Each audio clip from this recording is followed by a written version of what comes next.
the fiscal year 2015 to 2020 Community Development Block Grant Action Plans relative to allocating $300,000 of program income and contingency funding to the fiscal year 2020 Community Development Block Grant activity, increasing the activity budget from $212,000 to $512,000. Move approval. Second. We have a motion from Alderman Weigel and a second from Alderwoman Keene. Is there any discussion? All in favor say aye. Aye. Opposed? Ayes have it. Item 8, a resolution to approve a master lease agreement authorizing Everstream GLC Holding Company to install small wireless facilities in city-owned utility poles. Move for approval. Second. A motion from Alderman Lysick, a second from Alderman Tenorio. Any discussion? All in favor say aye. Aye. Opposed? The ayes have it. And item 9 is a resolution to repeal and recreate cash handling policy number 1212. Move for approval. Second. A motion from Alderman Tenorio and a second from Alderman Weigel. Any discussion? All in favor say aye. Aye. Opposed? Ayes have it.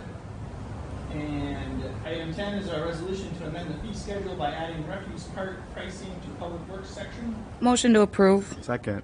I have a motion from Alderwoman Keene and a second from Alderman Tenorio. Any discussion? Mr. Chair, Alderman Weigel. this was a topic of discussion of an earlier Public Works meeting. Was anybody there, and anybody from this committee there?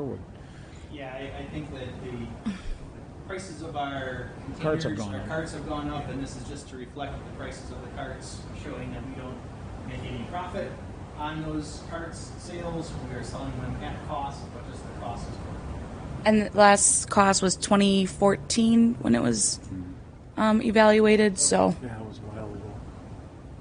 Thank you. All right, we have a motion and a second. Any further discussion? All in favor say aye. Aye. Opposed? The ayes have it.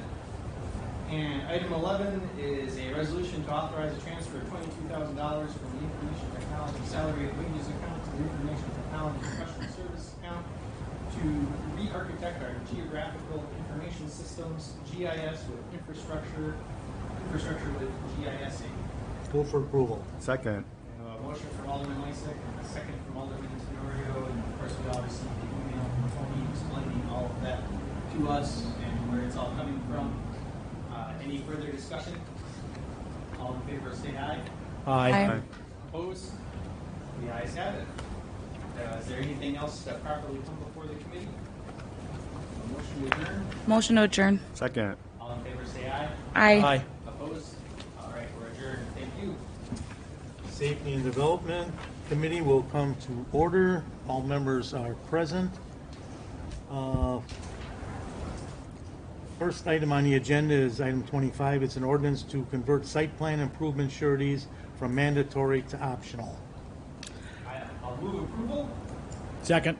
And then I have a question. Yeah, Steve, can you please tell us about this, please? Yes. I had two. Sure. So this is a section 1213 of our zoning ordinance. So this can be discussed tonight if you wish, but we can't actually take action. I apologize for not mentioning that sooner. This will require a public hearing before council, and we put that on the September 7th. So I just wanted to get it out there to introduce the topic. Basically what it's doing is taking the site landscaping surety requirement that Planning Commission imposes, and it's making it optional. So if the Planning Commission or if the Common Council would like to impose that upon a developer as part of the site improvements that they're proposing, they could. In many cases, though, we feel it's for small business, smaller projects, it's not even necessary. We haven't pulled one of these surety bonds or letters of credit in many years. In fact, I can't recall maybe one or two instances, but for the most part, we can regulate and control the compliance through just typical enforcement with our zoning administrator and business process liaison, Aaron Scharf. So we're advocating for just the option for Planning Commission to impose it if necessary. Again, for larger projects, but for smaller projects, we really don't see a need for it. So, Mr. Chair, since it's a subject of public hearing, I think us to hold this until after the public hearing. And so with that, I withdraw my motion for approval. Second withdraw too. Okay. Then this is going to be held till the next meeting. I wasn't aware that we needed a public hearing on that. So the issue is that state law does not require it, but we have a local ordinance that basically says anytime you amend the zoning code, and this is found within the zoning code, Okay. So even it though is it's in the not zoning a code. zoning Okay. matter, it's within the code itself. So we have a local ordinance requiring public hearing, not state law. Yep, okay, thank you. Item 26, an ordinance to adopt parking restrictions on the north side of Beloit Road from 60th Street to 145 feet east of 60th Street, and on the south side of Beloit Road from South 60th to 110 feet east of South 60th. Second. It's been moved for approval. Is there a second? Second. Any discussion? All in favor? Aye. Opposed? Carried. And then item 27, this has to be held for a public hearing. I think, Steve, you've got some information on this proposed zoning change. It's an ordinance to amend the definition of medical service facility and create the definition and regulations for narcotic treatment service facilities. So this is something we'll have to have a public hearing on, and then we can act on the proposed change. I have one. Thank you. And Mr. Chair, and I know we will be taking action later on. I want to express my concern on this, and I'm going to be repetitive later on. One thing about a medication treatment, medication-assisted treatment facility, MAT, the pejorative term is a methadone clinic. Certainly, nobody wants a methadone clinic in their neighborhood. Nobody wants drug users coming to their neighborhood. There's the whole concept about that.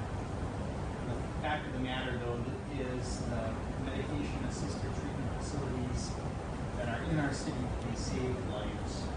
We are in the midst of a opioid pandemic, and in addition to the other pandemic, of course, but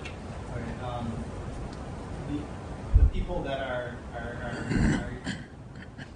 patients at these facilities are folks that are typically on their way to work. They're doing the right thing. They're getting the treatment that they need, and they're going to work, which they're supposed to do. This is a way of facilitating that and helping these individuals. And these individuals, I drive by one of the facilities on my way to and from work twice a day, and you see that these are individuals from all walks of life, and it could affect anybody. My concern is just that we don't, I'm certainly okay with having some more structure, having some more council input on this, because as it is right now, they're treated as medical facilities, and they're essentially allowed to be anywhere. The important thing is we don't want to make it so that they aren't allowed completely in our city, that they're disallowed completely in our city. We need to be able to find a place for these facilities. Well stated, Alderman Haas. And I guess I'd like to point out as well that we have two major facilities in this city, Rogers Hospital and the new medical hospital is going Granite on Hills. 68. Pardon? Granite Hills. Granite Hills, that's right. On 68th and Mitchell. That'll be opening, I think, soon. It's all landscape now. Looks pretty good. It's really good. Beautiful. Plus the facility that you mentioned on Highway 100 and National area. And, we have to be careful of where these located because nobody wants them right next to a school or in residential areas or adjacent to residential areas.